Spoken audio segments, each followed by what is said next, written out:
We are recording. All right. Well, I'm here with Blaqrock, and I'm very excited to be talking with them. I just want to start by reading the bio that you guys have on Spotify because I think you do an excellent job at describing your sound, much better than I could have by listening to it. All right. It says, a catalysm of cultures and sounds through one body, bringing your alternative truths to life. Combining classic hip-hop and rap styles with hard rock and jazz influences, the sound of Blaqrock emerges as something uniquely energetic. With introspective and thoughtful lyrics, hard-hitting and catchy riffs, the songs and performances of Blaqrock are always memorable. Blaqrock has influences ranging from Rage Against the Machine, Linkin Park, and the Red Hot Chili Peppers to Brockhampton, Guns N' Roses, and Gorillaz. Blaqrock has never been afraid to blur genre lines and go beyond what is expected. The band has performed at notable venues such as the House of Blues, the Metro, Cubby Bear, Subterranean, the Emporium, HVAC Pub, and the Elbow Room. Wild. Well, first off, thank you guys for being here. Thanks for having us. Yeah, I'm excited. I guess, so my first question really off the bat was Mass Appeal. That seemed like a song that really incorporated all these sounds that you guys are talking about. Was that intentional? No. At least not on my end. I don't think that was intentional. Okay. I honestly don't think anything that we write is really intentional, like trying to blur genres. I feel like we've talked about this before, but like our the way we write, we all come from such different backgrounds and we have like different tastes in music and we all bring different things to the table. So when we go to songwrite, it's all of those genres getting mismatched all at once. And so it's kind of, I feel like the same thing happened with Mass Appeal that, happened with our other songs. So you guys write together then? Yeah. It has like, it's different. So like sometimes it'll be, okay, so like we'll have different ways of writing it. Sometimes it'll be like Miles, he'll come up with like an idea and then it'll be presented into the band and then everyone tries to incorporate their stuff. Or we'll all have practice and then we'll all just mess around and just like play random stuff. And if we like something, we'll like record it and then we'll try to work on it, like work on the arrangements and like work on like how I want to go about like executing it. Or it can be like, I'll have an idea of a song or something that I kind of want to do. We'll try to do it. If it goes well, it don't.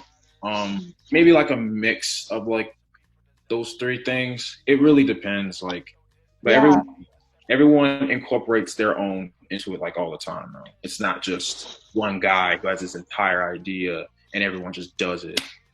Yeah, that makes sense. Well, can I ask for each of you then? I know you're playing different instruments and bringing in a different piece to all this.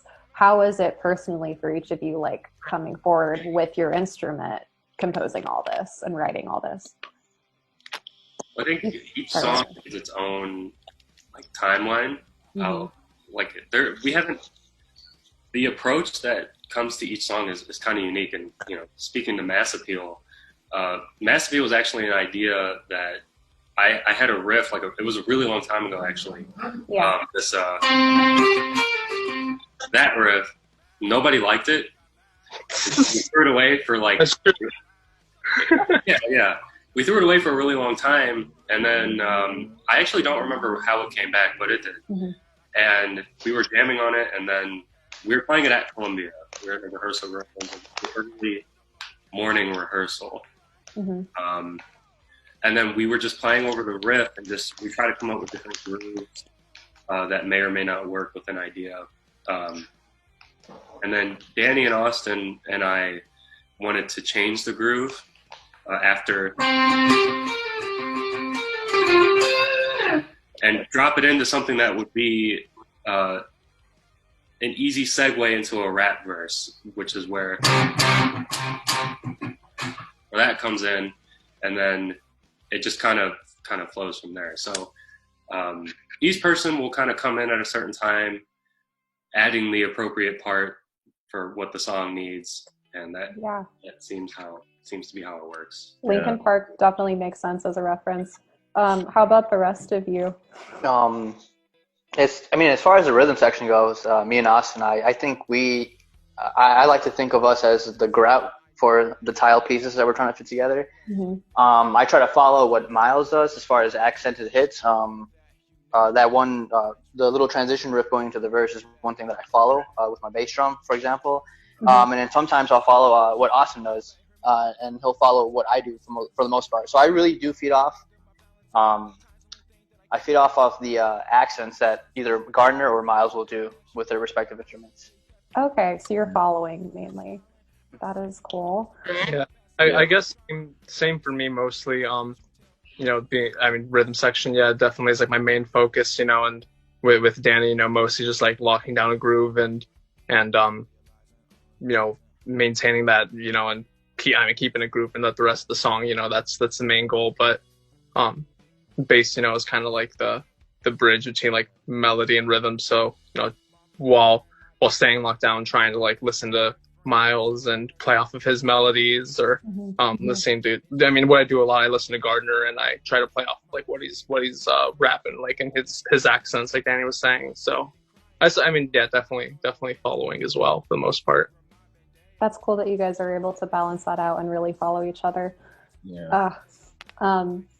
Yeah. I think for me, it's a lot because like I follow the rhythm section because of rap, so it's a rhythmic thing, right? It's for the cadences, and I'll follow either Austin or Danny based on that.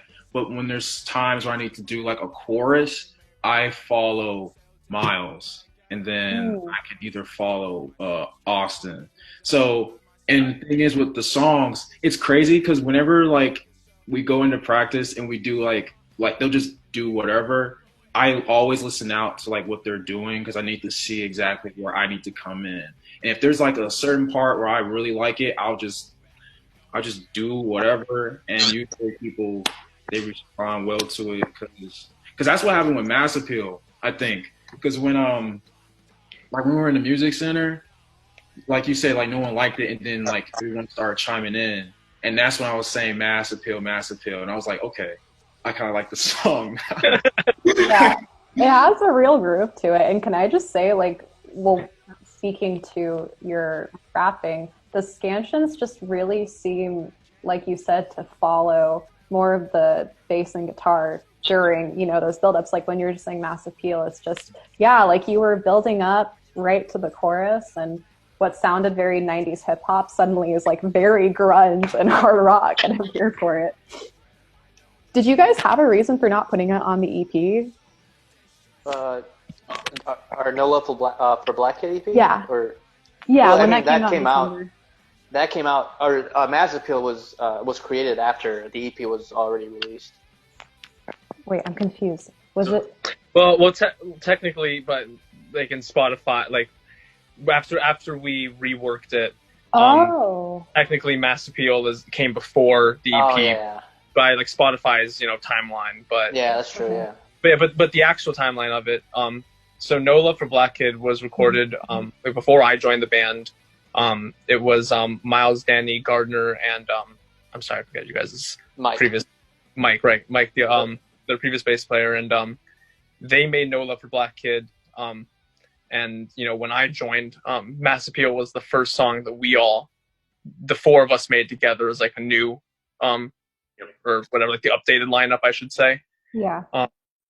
So, you know, I think that's the main reason for keeping it separate. You know, it's like it was its own release. It was the first thing that we made, and you know, it's its own thing. But No Love for Black Kid kind of, you know, I guess is also its own thing. You know, had its time, and you know, it's those songs that they made before I came. So you know, so you were on the project, at least recording wise.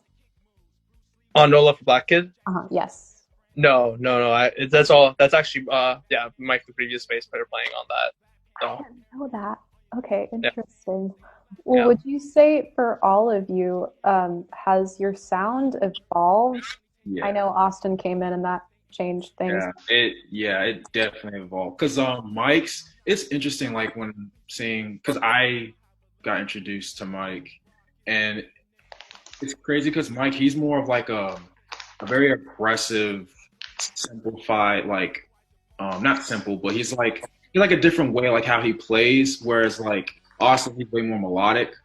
So like that changes the dynamics of the songs. Because Mike, he's more like dum dum dum dum dum dum dum dum, and then like Austin, he's more of a dum dum dum dum dum dum dum. Yeah, it's like that was pretty good. Yeah, I know that. I know that one.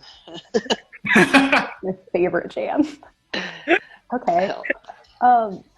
Well, one big question I had was, and there doesn't have to be a really specific answer for this, but if any of you happen to have one, when you're writing these verses, is there an audience that you're thinking of, or is there, a theme that tends to overlap a lot of work you make? Is that? No, for the most part, we all jump in the pool pretty much at the same time. I mean, we just throw out ideas and try to fit them together, and if it works out, it works out. If not, we try to fix it a little bit more, and if it doesn't work, we scratch it, start all over, and then we just continue the process.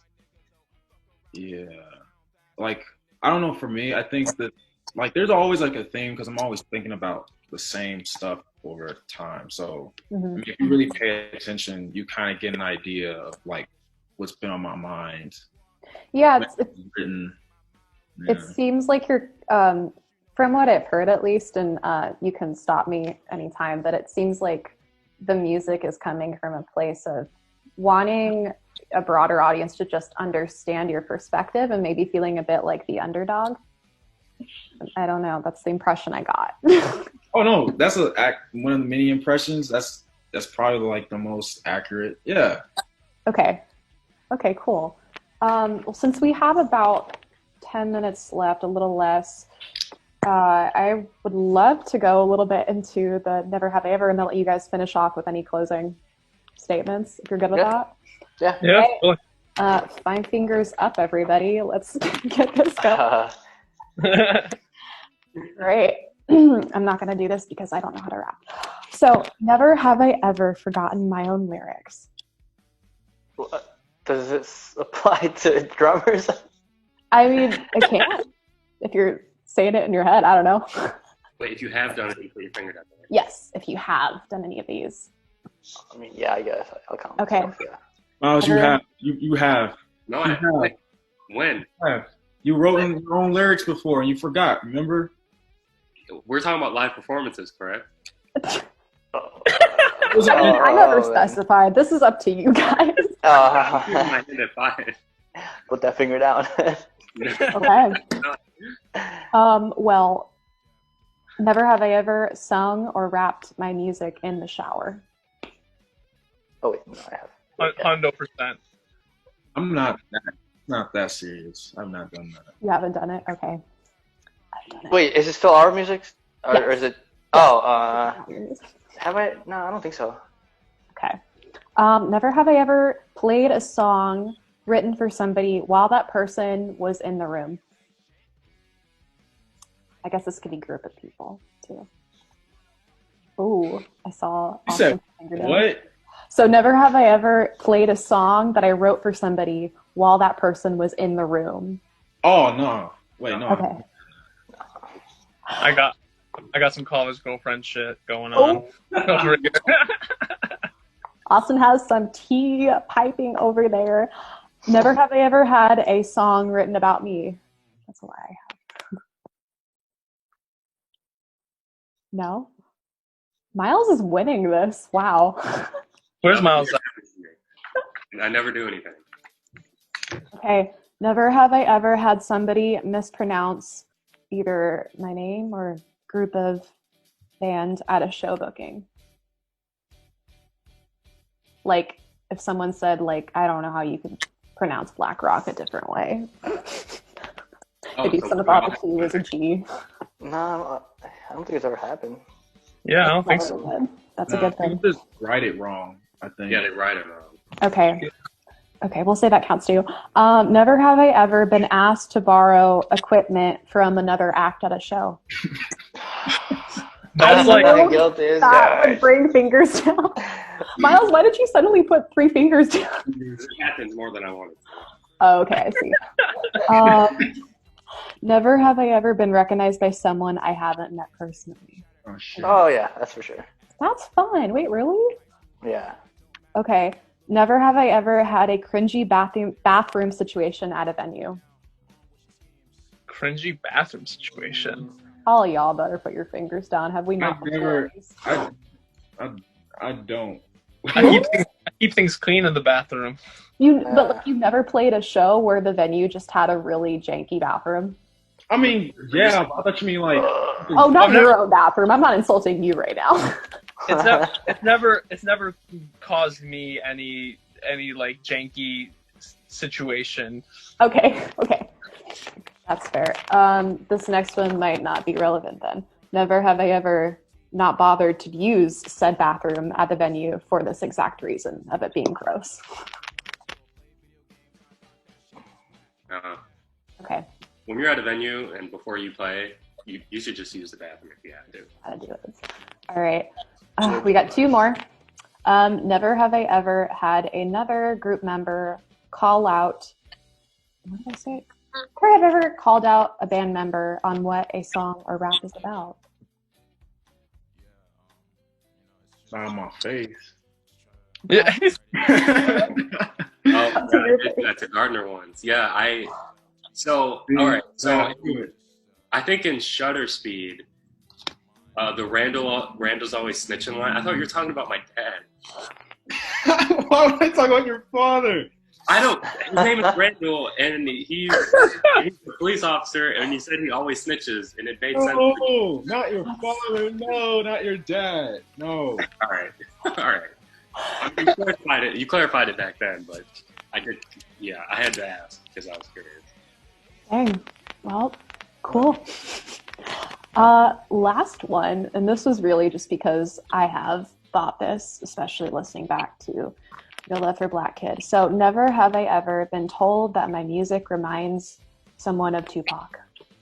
No one's ever said that. Yeah, no one's ever mentioned Tupac around us. No Tupac.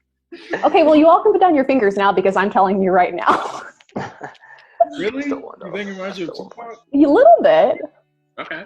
I think, well, I guess maybe that's more so Kicks, and I know we talked about maybe not talking about Kicks because everyone asks about Kicks. That's so different. It's different in a good way. Okay, how would you say it's different? Because most people give us, oh my gosh. Yeah, most people would say something like related to like alternative like rock music in like the 2000s. Yeah. Like a day to remember. Well, if we have about 3 minutes, whoever had fingers up, I guess Miles. Yeah. All of you guys have fingers up? Yeah. I have one. Okay, Austin. I have 6 fingers on one hand. Kidding. I found out, actually, not even just a month ago, that's a dominant trait. If you have a kid with somebody who was born with 6 fingers, your child will have 6 fingers. The reason why you don't see people walking around is because they get it surgically removed as a kid. I thought you just avoided people with 6 fingers. Yeah. Whoa. I know, it's crazy. So we have about 2-ish minutes left, 2.5. Do you guys have any closing things to say? Any projects we can look forward to? Just stuff happening? So we got something cooking, that's for sure. Yeah. We will be coming out and doing a lot of shows in Chicago and around the country. Okay. When we haven't officially announced anything yet, but we're doing a lot of shows in Chicago and around the country when quarantine is finished and when it's safe to do so. We're also going to be releasing some new music. It's been a while, but in the future, in the near future, it all depends on how everything goes with quarantine. But we will be in the studio, as soon as we can. So there's a lot of things happening. We just haven't announced anything because it's just not the time yet. Oh yeah, totally. But yeah. Any other final words for about 2 minutes? I mean, that's about it. Just, for any fans out there, just the type we got stuff coming. Oh, yeah. We're going to be excited to get to know you guys. I'm really excited. Thank you so much for being part of this. I hope that more people just get excited about your music and want to find out who this was. It Randall, you said? What is this guy's name? Randall is a character of the show Recess. Oh my god. That's what I'm talking about. That's what I thought of when I was listening to it, but I was like, he can't be talking Randall about. is a snitch and no one likes him. So yeah, I'm in a I'm reference. talking about my dad. That's so funny. Well, that seems like a good time to cut it. I guess I have 30 seconds left. Thank you guys so much. I'll go ahead and send you this when it's all edited. Thanks for Have having a us. wonderful day. Yeah, I'll talk to you Yeah, guys thank soon. you. Everyone. Bye. Thanks. Bye.